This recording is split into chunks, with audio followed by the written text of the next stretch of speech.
this lesson we will look at the chorale prelude, suites, the Baroque suite and the Baroque sonata. Now it's important that you go through your Cambridge book as well, but I've summarized the terms here. The first one is the chorale prelude. These are instrumental pieces usually for organ. We know that the organ is a very important Baroque instrument, and most of them were composed in Germany.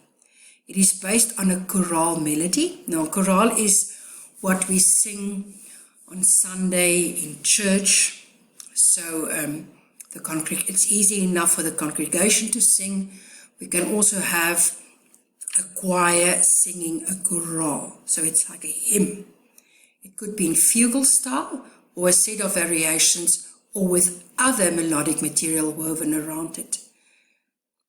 And I want you to listen to Bach's cantate Wach het auf before listening to the chorale prelude with the same name. Can you hear how he combines the melody of the cantate with a new tune? So first listen to the cantate. We know that what a cantate is. And then you listen to the chorale prelude. And you will discover that in the chorale prelude, I have no singing. It's just for the instrument, the organ.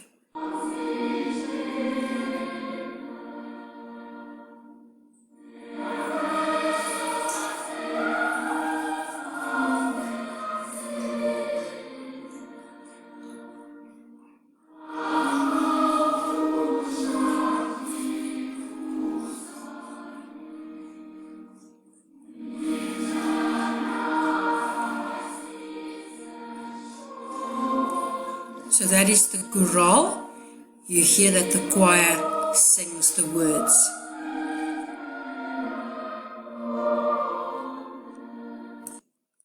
And this is the chorale prelude.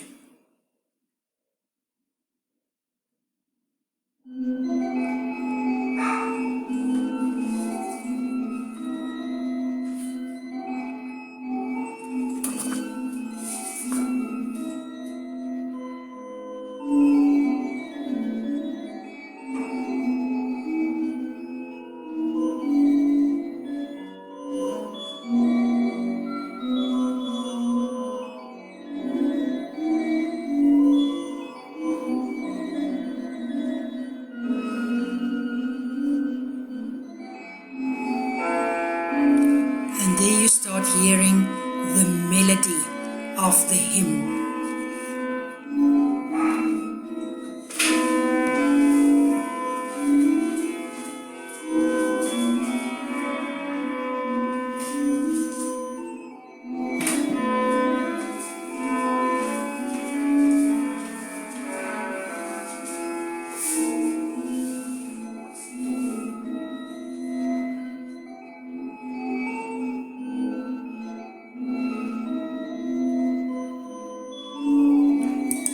It is important that you listen to the whole chorale and to this whole composition of the chorale prelude.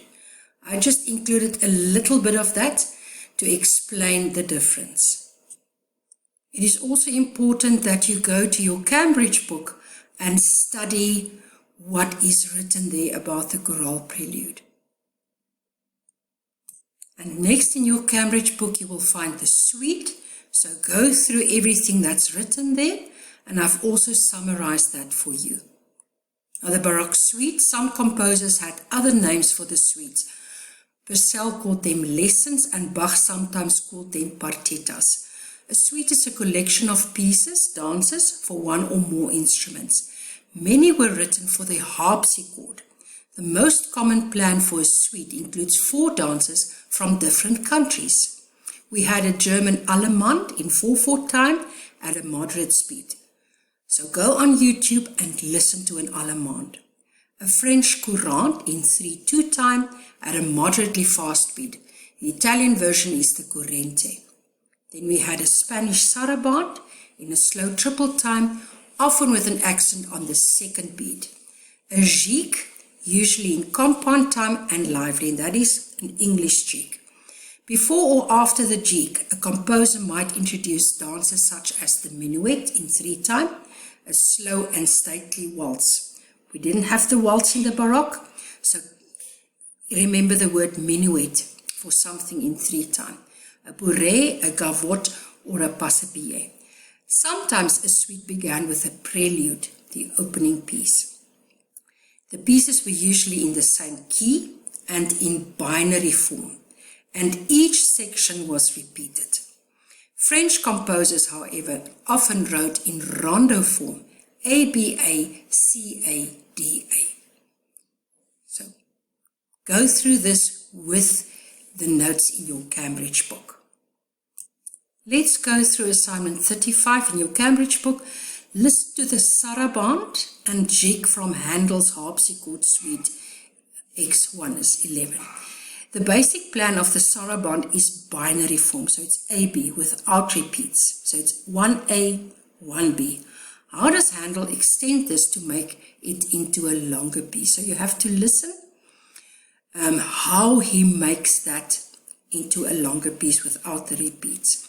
Is the form of the jig binary, ternary, rondo, or variations? So you have to listen to the jig and then figure out whether it's binary, ternary, rondo, or variations.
That was the sarabande. We heard how many repeats and ornamentations we had of material, although he does not repeat the sections.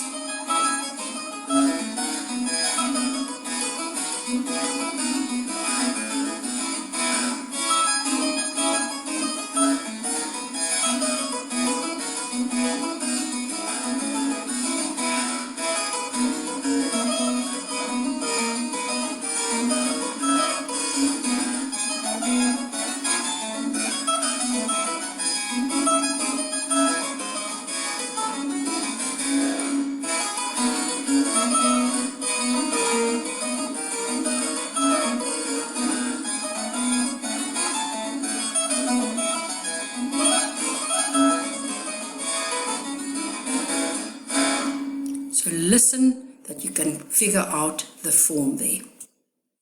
While you do that assignment, also study the sarabande, that it's Spanish in slow triple time. Listen out for that accent on the second beat. And the jig, compound time, lively. We know that that's English. And the Cambridge assignment, you will see that they ask you whether this is in binary form or ternary form, and I think you must really listen out whether you hear 99%, it will be in binary form. So listen whether you hear the A and the B.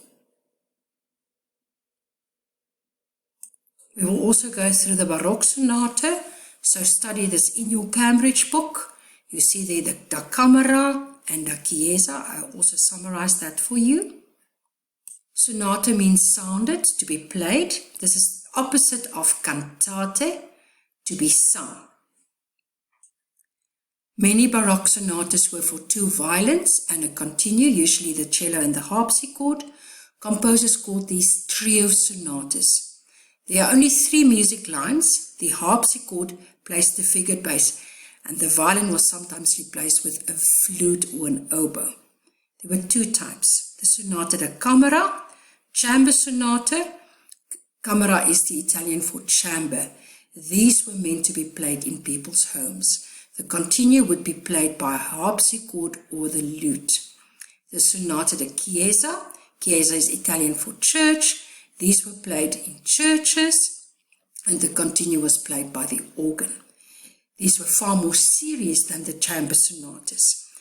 And Purcell, Corelli, Bach, Handel, Scarlatti, and Couperin, they all composed sonatas. Now let's also look at a quick revision of the elements of Baroque music. The timbre, new emphasis on instrumental music and instrumental accompaniment to voices. The rhythm, the beat is emphasized, lots of forward motion. Melody, elaborate, ornamented, continuously expanding, long and winding. The form, one main theme is repeated over and over. The dynamics, sudden changes from loud to soft and soft to loud, we call terrace dynamics. The texture, more rapid changes in texture. Homophony, we have polyphony throughout a single movement or a piece of music. The harmony, new emphasis on chords.